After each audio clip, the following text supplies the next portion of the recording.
மளிகை கடையில மாடு மாதிரி வேலை பார்த்தாலும் ஒரு 50 ரூபாய் பணத்தை மனுஷன் கொடுக்க மாட்டேங்கிறாரு. அதுக்கு 1000 கேள்வி வேற. யாரு சொன்ன நீங்க நல்ல அப்பான்னு? நீங்களா அப்படி நினைச்சுக்கிட்டு இருக்கீங்க. ஆனா நீங்க ஒரு நல்ல அப்பா கண்டிப்பா கிடையாது. நான் நல்ல பையன் கிடையாதா? நான் நல்ல பையன் இல்லைண்டா? இந்த உலகத்துல யாருமே நல்ல பையன் கிடையாதுடா. செஞ்சேன்னு சொல்றானே தவிர என்னைக்குமே இவர் எங்களுக்கு நல்லது செஞ்சது கிடையாதுமா. எங்களை டார்ச்சர் மட்டும்தான் பண்ணிருக்கீங்க. நான் எதுவுமே செய்யாம தான் இவ்வளவு பெரிய ஆளா வளர்ந்தானா? உடுமாடா வேலை கிடைச்ச திமிரு. உங்க விருப்பத்துக்காக எங்களை கஷ்டப்படுத்திட்டு இருக்கீங்க. நீங்க கொஞ்சம் கூட நல்ல அப்பாவே கிடையாது.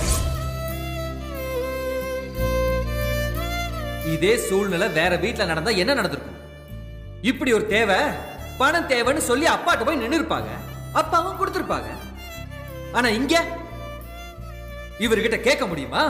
சொல்லுங்க, கேட்க முடியுமா? பணம் கொடுக்காட்டி கூட பரவாயில்ல, எல்லாத்தையும் சேர்த்து வச்சு அவமானத்தையும் வேதனையும் தானே கொடுக்குறீங்க. என்னால இவர்கிட்ட வேலை செய்ய முடியலமா. இவர் படுத்துற அவமானத்துல என்னால தாங்கிக்க முடியல.